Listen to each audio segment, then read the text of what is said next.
اعوذ باللہ من الشیطان الرجیم بسم اللہ الرحمن الرحیم الحمدللہ رب العالمین الصلاۃ والسلام علی سیدنا المرسلین وعلی آلہ اصحابہ اجمعین اما بعد۔ تمام قسم کی تعریف حمد و ثنا کبریائی بڑائی بزرگی اللہ رب العزت کے لیے لائق و زیبا ہے۔ درود و سلام انبیاء کرام پر، خصوصاً نبی مکرم رحمت للعالمین امام الانبیاء محمد صلی اللہ علیہ وسلم پر۔ رب اشرح لی صدری ویسر لی امری واحلل عقدۃ من لسانی یفقہوا قولی ربی زدنی علما اللہم فقہنا فی الدین اللہم فقہنا فی الدین۔ اب دیکھیں گے ہم سورہ مائدہ آیت نمبر 36۔ اعوذ باللہ من الشیطان الرجیم بسم اللہ الرحمن الرحیم ان الذین کفروا لو ان لهم ما فی الارض جميعا ومثله معه لیفتدوا به من عذاب یوم القیامت ما تقبل منهم ولهم عذاب علیم۔ صدق اللہ العظیم۔ بے شک جن لوگوں نے کفر کیا، اگر واقعی ان کے پاس زمین میں جو کچھ ہے وہ سب ان کے ساتھ اتنا اور بھی ہو تاکہ ان کے ساتھ قیامت کے دن کے عذاب سے فدیہ دے دے تو ان سے قبول نہ کیا جائے گا اور ان کے لیے دردناک عذاب ہے۔ یعنی اس میں کیا بتایا جا رہا ہے کہ ہم یعنی صدقے کے بارے میں یہاں پہ ہم کو تاکید کی جا رہی ہے کہ ہم کو اب دنیا میں ہم کو اللہ تعالیٰ نے مہلت دی تو صدقہ اور نیکیاں دونوں بھی ہم کماتے رہیں، کیونکہ ایک دن ایسا آنے والا ہے جہاں جب قیامت کا دن ہوگا اور نہ وہاں پہ ہمارا فدیہ قبول نہیں کیا جائے گا۔ فدیہ مطلب آج اگر ہم 1 روپیہ بھی اگر صدقے میں دے دیں گے تو اللہ تعالیٰ وہ قبول کر لیں گا اور اس کو 700 گنا تک بڑھائیں گا اگر وہ اللہ کی رضا کے لیے دیے ہوں گے تو نہیں۔ اگر لیکن قیامت کے دن ہم اگر بہت زیادہ یعنی پوری زمین پر سونا بھی اگر دے دیں گے تو بھی اللہ تعالیٰ اس ٹائم پہ قبول نہیں کریں گا۔ کیوں؟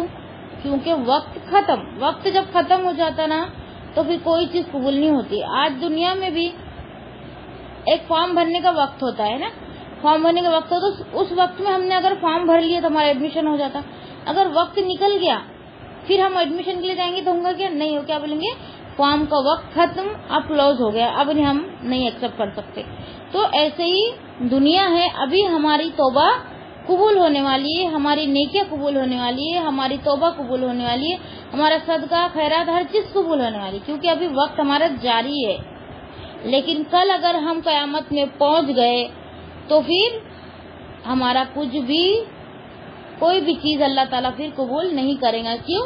کیونکہ ہمارا جو وقت ہے وہ ختم ہے۔ اس پر اللہ تعالیٰ نے سورہ آل عمران آیت نمبر 91 میں فرمایا ان الذین کفروا وماتوا وهم کفار فلن يقبل من احدهم ملء الارض ذهبا ولا افتدى به اولئک لهم عذاب علیم وما لهم من ناصرین۔ صدق اللہ العظیم۔ بے شک وہ لوگ جنہوں نے کفر کیا اور اس حال میں مر گئے کہ وہ کافر تھے، سو ان کے کسی ایک سے زمین بھر کے برابر سونا ہرگز قبول نہ کیا جائے گا، خواہ وہ اسے فدیے میں دے۔ یہ لوگ ہیں جن کے لیے دردناک عذاب ہے اور ان کے لیے کوئی مدد کرنے والا نہیں۔ یہاں پہ یعنی بے شک جن لوگوں نے کفر کیا اور اس حال میں مر گئے اور وہ کافر تھے، یعنی کفر کی حالت میں اگر وہ مر گئے تو پھر ان سے کوئی بھی چیز قبول نہیں ہوں گی، لیکن اگر ہم مومن ہیں تو پھر ہم جو نیکیاں کر کے جائیں گے وہ اللہ تعالیٰ ہماری قبول کریں گا۔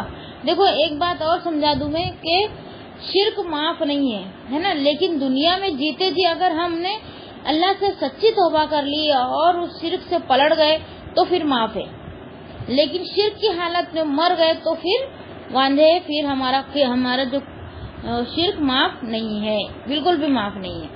اور ایک حقوق العباد یہ بھی معاف نہیں ہوگا۔ کیوں؟ کیونکہ جس کے ساتھ ہم نے زیادتی کی، ظلم کیا یا پھر کسی کا مال کھایا یا اور تہمت لگائی ہے، جو کچھ بھی کیا ہم کو اسی سے ہی معافی مانگنا پڑے گا، تب کہیں جا کے معاف ہوگا۔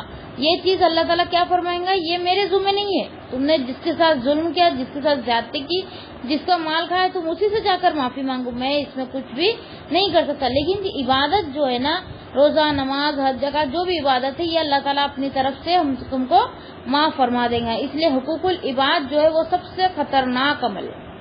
حقوق العباد سے ہم کو ہمیشہ بچنا چاہیے۔ اس پہ حدیث بیان ہو رہی ہے. سیدنا انس بن مالک رضی اللہ تعالیٰ عنہ بیان کرتے ہیں کہ رسول اللہ صلی اللہ علیہ وسلم نے فرمایا قیامت والے دن جہنم میں جس کو سب سے کم عذاب ہوگا اس سے اللہ تعالیٰ فرمائے گا اگر تیرے پاس زمین میں موجود سارے خزانے ہو تو کیا تو انہیں اپنے چھٹکارے کے لیے دے دیں گا؟ دوزخی کہیں گا جی ہاں. اللہ تعالیٰ فرمائے گا میں نے تو تجھ سے جب تو ابھی سلب آدمی میں تھا اس سے کہیں زیادہ آسان چیز کا سوال کیا تھا کہ میرے ساتھ کسی چیز کو شریک نہ کرنا مگر تو نے انکار کر دیا اور آخر شرک ہی کیا. یعنی کس سے پوچھا جائے گا؟ اب اس حدیث کا مفہوم کیا سمجھ میں آیا ہمارے کہ قیامت کے دن جو سب سے کم عذاب جہنم میں سب سے کم عذاب جو انسان کو ہوگا نا اس کو لایا جائے گا اور اس سے کہا جائے گا اس جہنم کے عذاب سے چھٹکارے کے لیے تجھے زمین بھر سونا اگر دینا پڑے تو کیا کریں گا؟ تو بولیں گا زمین بھر سونا کے اس کے برابر اور بھی ہو تو بھی میں اللہ تیری راہ میں دے دوں گا، بس اس مصیبت سے مجھے چھٹکارا دے دے. تو اللہ تعالیٰ کیا فرمائیں گا دنیا میں تو میں نے تجھ سے بہت کم مانگا تھا تو تو نے نہیں دیا. بہت کم مانگا تھا مطلب اب ہمارا مانگنے سے مانگا تھا مطلب ہمارا ذہن کہا جاتا ہے صدقہ و خیرات کی طرف. بالکل ہے وہ بھی الحمدللہ، لیکن یہ شرک کی بات ہے. تو اللہ تعالیٰ نے کیا فرمایا تھا اس کو صرف چھوٹا سا، ہمارے لیے بہت آسان ہے لیکن اس کا اجر و ثواب بہت زیادہ. بیٹا پانی لے کر اجر و ثواب بہت زیادہ گلاس میں. اس کا اجر و ثواب بہت زیادہ ہے. جو شرک ہے نا صرف اللہ کے ساتھ ہم کو کسی کو شریک نہیں کرنا ہے بلکہ ہم کو کیا کرنا ہے ایک اللہ رب العزت کی ہم کو عبادت کرنا ہے مخلص ہو کر خالص ہو کر. ٹھیک ہے. پھر آگے ہے آیت نمبر 37. بسم اللہ الرحمن الرحیم. ایک منٹ.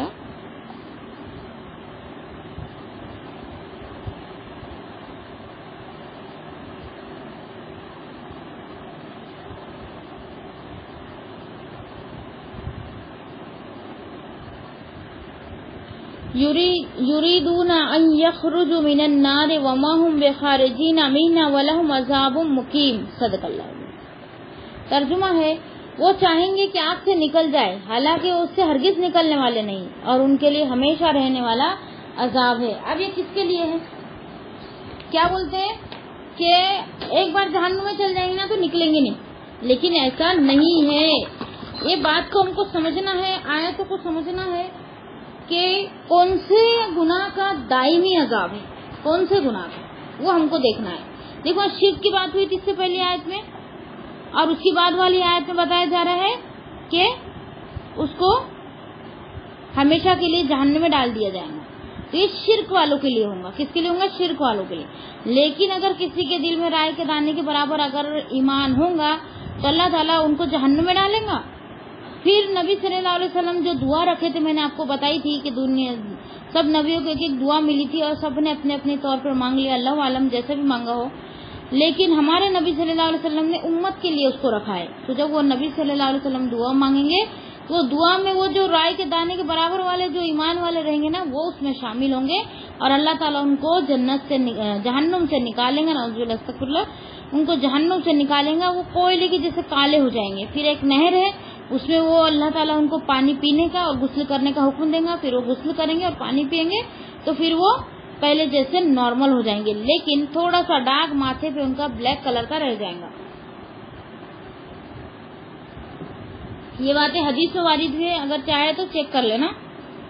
اس کے ماتھے پر ایک بلیک کلر کا نشان رہے گا جس کو دیکھ کر جنتی پہچان لیں گے کہ یہ ڈائریکٹ جنت میں نہیں آیا بلکہ یہ جہنم سے ہو کر آیا ہے. یہ کون سے گناہ والے رہیں گے؟ نارمل گناہ والے، شرک کے علاوہ گناہ والے. شرک کے علاوہ ہر چیز معاف ہے نا، ہر گناہ معاف ہے، شرک معاف نہیں ہے. اور ایک دوسرا تکبر معاف نہیں ہے. تکبر بھی اگر رائے کے دانے کے برابر رہیں گا نا تو اللہ تعالیٰ اس کو نہیں بخشے گا. یہ بھی ہم کو حدیث میں ملتا ہے. ٹھیک ہے.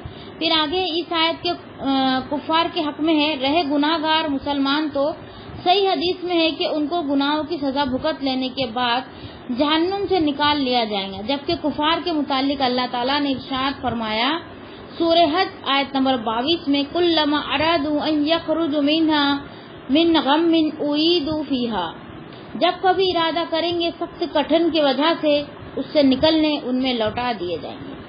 یعنی سخت کٹھن میں ان کو تکلیف ہوں گی، وہ اس سے نکلنا چاہیں گے،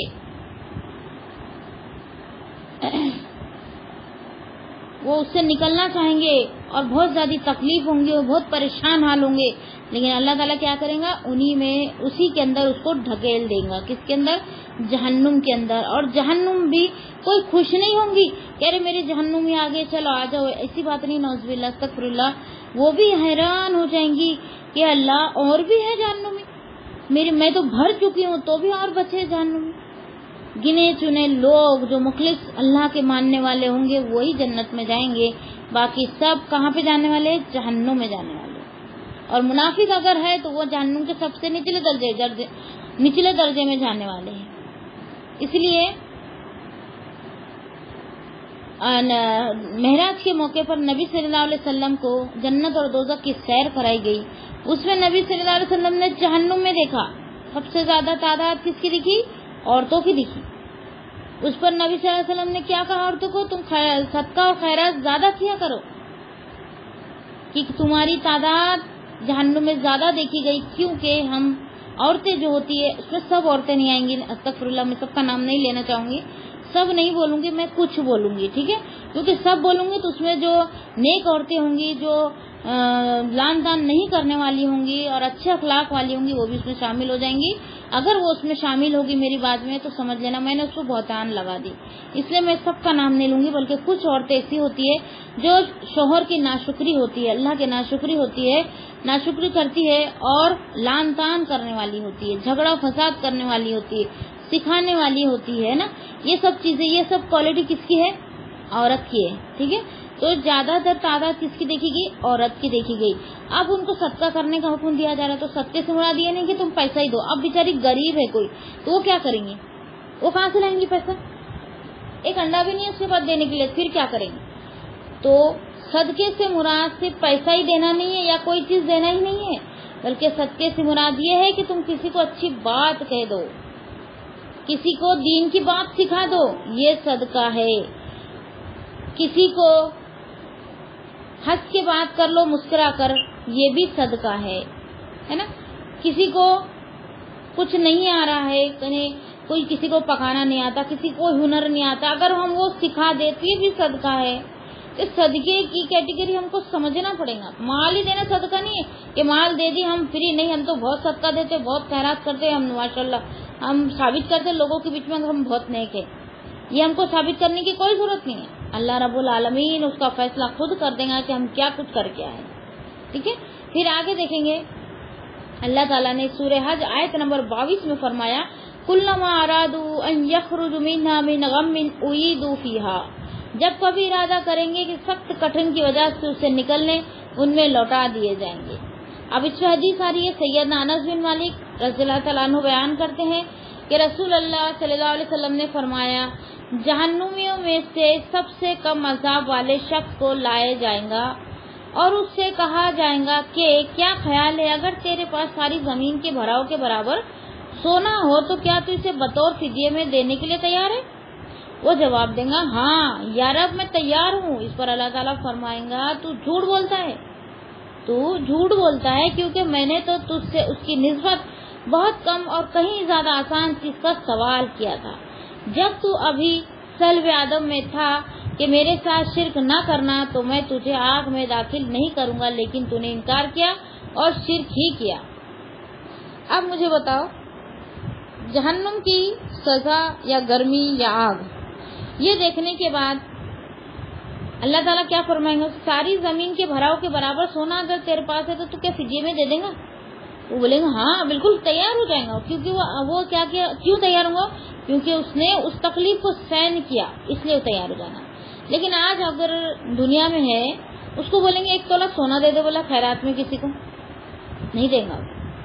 کیونکہ انسان انسان کو مال اتنی محبوب چیز ہے کہ اس کو رشتے ناتے بھی نظر نہیں آتے اس کے سامنے. کتنی جگہ دیکھا جاتا ہے کہ یہ وراثت ہڑپ لی جاتی ہے جو کہ سخت ترین گناہ ہے. کوئی بیچارہ کمزور ہوتا ہے اس کی وراثت کھا لی جاتی ہے اور اس کو ہی ڈکارا جاتا ہے کہ نہیں تیرا ہم نے نہیں کہا بلکہ تو نے خود اڑا دیا. ایسا کر کے اس کو جھوٹ میں پھنسایا بھی جاتا ہے. یہ آنکھوں دیکھا حال بتا رہی میں تم لوگوں کو. اتنی سخت ترین گناہ کے بعد بھی